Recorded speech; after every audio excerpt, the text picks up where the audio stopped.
அதாவது சகோதரர்களை நீங்க கேள்வியா கேளுங்க. அதாவது கேட்கிறவங்க உங்களிடத்தில் இந்த கேள்வியை கேட்கிறேன் அப்படின்னு சொல்லணுமே தவிர குற்றப்படுத்துற மாதிரி கேட்க வேணாம். நீங்கள் இப்படி சொன்னீர்கள், இது என்ன, ஏன் சொன்னீர்கள், இப்படி சொல்லலாமா, அந்த மாதிரி இனிமே அந்த கேள்வியை அமைச்சுக்கிறங்க. அவர் கேட்டது என்ன, நீங்க கடைசியா ஏன் சொன்னீங்கிறது கேள்வி. மற்ற அதுக்கெல்லாம் போனோம்னா அது சர்ச்சை மாதிரி போயிடும், அது விவாதமா இருக்காது. சரிதானது? அப்படித்தானே இருக்கணும் முறை. தொட்டு வச்சுட்டாரு, நம்ம இன்ஷால்லா பதில் சொல்லுவோம். அப்ப சொன்னீங்கன்னா நானும் சொல்றேன். சரி, அது நல்லது, அதுதான் நல்லதுன்னு அப்படி வச்சுக்கிருவோம். அதே மாதிரி அனுமதிச்சிருவோமா? என்ன கேள்வி வேண்டாம், ஆசிமை பத்தி ஏன் இழுத்தீங்கன்னு அதை சொல்லுங்க. சரியா? அதான் சரி. மற்றதானே வேண்டாம். பிஸ்மில்லாஹிர் ரஹ்மானிர் ரஹீம். அல்ஹம்துலில்லாஹி ரப்பில் ஆலமீன். வஸ்ஸலாத்து வஸ்ஸலாமு அலா அஷ்ரஃபில் அன்பியாஇ வல் முர்ஸலீன் வ அலா ஆலிஹி வ ஸஹாபிஹி அஜ்மஈன். அன்புக்குரிய சகோதரர்களே, சகோதரர் அவர்கள் எழுப்பிய கேள்வியில் ஆசிமை பற்றி 3 மணி நேரத்திற்கு மேலாக அதை பற்றியே திரும்ப திரும்ப சொல்லி பல உண்மைகளை நீங்கள் மறைக்க திட்டமிட்டு நடந்து கொண்டதாகவே தெரிகிறது என்று சொல்கிறார்கள். நம்ம அதுபடி திட்டம் போட்டலாம் என்ன செய்யல, வரவில்லை. அந்த நிகழ்வுகளை சிடியில நீங்க திரும்ப பார்க்கும் பொழுது அதனுடைய உண்மை உங்களுக்கு தெளிவாக தெரியும். ஆசிமை பற்றிய தெளிவான முடிவு எடுக்க வேண்டிய ஒரு நிலை வந்தது. காரணம், இந்த ஹதீஸை நாம் எடுத்து வச்ச ஹதீஸை அதாவது ரசூலுல்லாஹி ஸல்லல்லாஹு அலைஹி வஸல்லம் சொன்னார்களா அல்லது அலி அவர்கள் சொன்னார்களா என்ற அந்த சர்ச்சை எழுந்த பொழுது இதை முடிவு செய்வதற்கு அறிவிப்பாளர்களை பற்றிய தகவல்களை நாம் தெரிந்து கொள்ள வேண்டும்.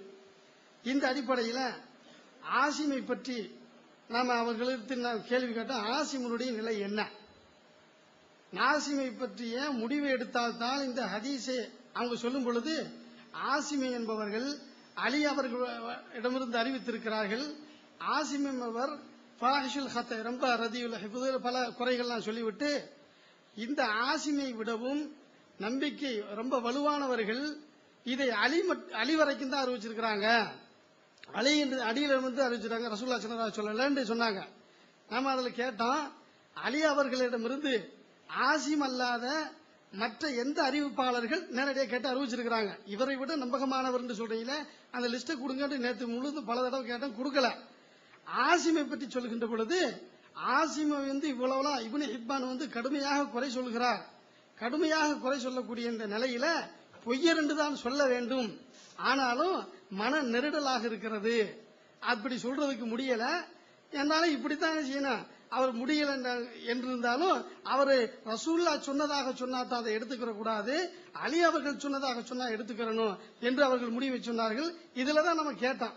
அதாவது அவரை பற்றிய குற்றச்சாட்டுல என்ன மாதிரி குற்றச்சாட்டு, சாதாரண குற்றச்சாட்டு எல்லாம் அவங்க சொன்னது என்ன அப்படின்னா, இப்னு ஹிப்பான் அவர்கள் குறிப்பிடுகின்ற பொழுது என்ன, யஸ்தஹிக்கு தர்குஹு ஃபலமா கஸர ஃபஹ்ஷுஹு, இவர் இந்த மாதிரியே நிறைய அதிகமா இப்படி சொல்லிக்கிட்டு போறதுனால என்ன ஆயிடுச்சுன்னு சொன்னா அவரை விடணுங்கிற முடிவு தான் சரியான முடிவு என்று இப்னு ஹிப்பான் அவர்கள் சொல்லி இருக்கிறார்கள். அதே போன்று இப்னு அதி அவர்கள் குறிப்பிடுகின்ற பொழுது கூட இவர் அஹாதீஸ பாத்திலான ஹதீசுகளை அறிவிக்கக்கூடியவர் என்று சொல்கிறார்கள். அதே போல ஜௌசஜானியும் அந்த கருத்தை சொல்றாரு. இதனால இவர் விடப்பட வேண்டியவர் அப்படிங்கிற நிலை நம்ம முடிவு எடுத்தா எல்லா விஷயத்திலும் தானே அப்படி எடுக்கணும், அலி அவர்கள் விஷயத்திலும் தானே எடுக்கணும். ரசூலுல்லாஹ் சொன்னதில் மட்டும்தான் அந்த முடிவு எடுக்குங்கிறதுக்கு என்ன இருக்குது என்று நம்ம கேட்டோம். கேட்டதற்கு தெளிவான பதில் இல்ல.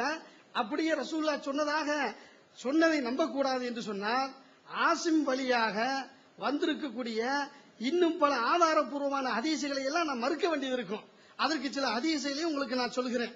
என்ன அப்படின்னு கேட்டா, திருமதியில வந்திருக்கக்கூடியது, அதாவது ரசூலுல்லாஹி ஸல்லல்லாஹு அலைஹி வஸல்லம் அவர்கள் சொன்னதாக சொல்கிறார்கள். கது அஃபௌத்து அனில் கைலி வர் ரகீக், அதாவது குதிரைக்கும் அடிமைகளுக்கும் ஜகாத்து கொடுப்பதிலிருந்து விதிவிலக்கு வழங்கியிருக்கிறேன். ஃபஅத்து ஜகாத்த அம்வாலிக்கும், உங்களது செல்வத்தின் ஜகாத்தை நீங்கள் வழங்குங்கள். மின் குல்லி மிஅத்தைனி ஹம்ஸா, ஒவ்வொரு 200லிருந்து என்ன செய்யுங்க, ஜகாத்து கொடுங்க என்று ஒரு ஹதீஸ் வந்திருக்கிறது. அதே போன்று இன்னொரு ஹதீஸ் வேற ஒரு அறிவிப்பாளர் வழியாக வந்திருக்கிறது. ஹுசைன் இப்னு மன்சூர், அப்துல்லா இப்னு நுமைர், அல் அமஷ், இந்த மூலமாக வந்திருக்கக்கூடிய இந்த செய்தியிலையும் என்ன செய்தி வந்திருக்குது? கது அஃபௌத் அனில் கைலி வரக்கீகி வலைஸ ஃபீமா தூன மியத்தனி ஸகாத்துன், 200க்கு கம்மியா இருக்கக்கூடிய இதில் ஸகாத் இல்லை என்று அலி அவர்கள் மூலமாக ஆசிம் அவர்கள் இந்த செய்தி அறிவிக்கிறாங்க. இது ரசூலுல்லாஹ் சொன்னதாக அறிவிக்கிறாங்க. இன்னும் பல ஹதீஸ்கள் இவர்கள் மூலமாக என்ன செய்யப்பட்டிருக்கு, அறிவிக்கப்பட்டிருக்கிறது. அதுல நசையிலையும் வந்திருக்கக்கூடிய செய்தி, அதே மாதிரி திருமதியில வந்திருக்கிறது, இப்னு மஜாவிலையும் வந்திருக்கிறது. இன்னும் அதாவது நிறைய அறிவிப்புகள் இருக்கிறது. நபிகள் நாயகம் ஸல்லல்லாஹு அலைஹி வஸல்லம் சொன்னதாக அலி அவர்கள் மூலம் ஆசிம் அறிவிக்கக்கூடிய இந்த ஹதீசுகளை அறிஞர்கள் அனைவரும் ஆதாரபூர்வமானதுதான் என்று ஏற்றுக்கொண்ட ஹதீசுகளை தான் நம்ம இப்ப சொல்றோம். கான நபி ஸல்லல்லாஹு அலைஹி வஸல்லம் யுஸல்லி قبل الظهر 4 وبعدها ركعتين, ظஹருக்கு முன்னால 4 ரக்காத்துகள் தொழுதார்கள், ظஹருக்கு பிறகு 2 ரக்காத்துகள் தொழுதார்கள் என்ற செய்தியும் ஆசிம் அவர்கள் வழியாகத்தான் பதிவு செய்யப்பட்டிருக்கிறது. அதே போன்று யுஸல்லி قبل العصر 4 ரக்காத்தீன் என்று ஒரு செய்தி ஹதீஸ் வந்திருக்கிறது ரசூலுல்லாஹி ஸல்லல்லாஹு அலைஹி வஸல்லம் சொன்னதாக. இப்படி அலி அவர்கள் மூலமாக ரசூலுல்லாஹி ஸல்லல்லாஹு அலைஹி வஸல்லம் அவர்கள் சொன்னதாகவே ஆசிம் ஏராளமான ஹதீஸ்களை என்ன செய்யறாங்க, அறிவிக்கிறாங்க. அப்ப ஏராளமான ஹதீஸ், இந்த ஹதீசுகள்லாம் ஆதாரபூர்வமான ஹதீசுகள் என்று இக்கலை அறிஞர்கள் அனைவரும் முடிவுக்கு வருகின்றார்கள். அப்ப ஆசிம் என்பவர் இறை தூதர் கூறாத செய்தியை கூறுகிறார் என்ற காரணத்தால விட வேண்டும் என்று சொன்னா இந்த ஹதீசுகளை எல்லாம் நம்ம மறுக்க வேண்டியிருக்கும். இந்த அடிப்படையில தான் ஆசிம் மீது குறை இருக்கிறது, அதனால இந்த ஹதீஸை விடணும் என்று முடிவுக்கு வருவது சரியல்ல. அப்படி நீங்க அந்த இப்னு ஹிப்பானுடைய அந்த விமர்சனத்தினையும் அதே போன்று இமாம் இப்னு அதியினுடைய விமர்சனத்தினையும் எடுப்பதாக இருந்தால் அவர் எதற்குமே லாயக்கு இல்ல. அலி அவர்கள் சொன்னதாக அறிவித்தாலும் ஏற்றுக்கொள்ள கூடாது. ஏன்னா அந்த அளவுக்கு தான் அந்த வாசகத்தை போட்டு பயன்படுத்துறாங்க. அஹாதீஸ பாத்திலா என்றுதான் சொல்லிருக்கிறாங்க. அப்ப இவ்வளவு மோசமாக விமர்சிக்கப்பட்ட ஒருத்தருடைய சொல்லை நாம எடுத்துக்கொள்வதாக இருந்தா எந்த அடிப்படையில? அப்ப அதற்கு காரணத்தை நிச்சயம் விளக்கணும். காரணத்தை விளக்காம நீங்க 2-3 மணி நேரம் நான் நேரம் கடத்தல. நான் கேட்டது ஒரு கேள்விதான். ஆசிமுடைய விஷயத்துல உங்களது நிலைப்பாடு என்ன, அதை நீங்க தெளிவுபடுத்துங்க. இந்த நாம கேட்டுக்கொண்டிருக்கின்ற பொழுது ஜரீரை பற்றி செய்தியை தான் சொன்னாங்க. ஜரீரில் அவருடைய மாணவர் குழப்பமடைந்திருக்கிறார் என்று என்ன ஆசிரியை பற்றி அவர்கள் சொல்கிறார் என்று சொன்னார்கள். ஆனால் ஜரீரை பற்றி அவரது ஆசிரியர் குழப்பமடைந்திருக்கிறதாக சொல்லல. அவங்க என்ன சொல்றாரு அப்படின்னா அந்த வாசகத்திலிருந்து ரொம்ப தெளிவாக தெரிந்து கொள்ள முடியும். அந்த ஹதீஸுடைய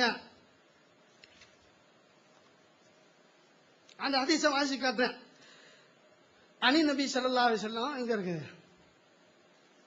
இதா கானத் லக 100 திர்ஹமின், 200 திர்ஹம் இருந்து வஹால அலைஹில் ஹவுலு ஃபீஹா 5 தராஹிம என்று இந்த செய்தியை நான் சொல்லிவிட்டு கால சொல்லுகிறார்.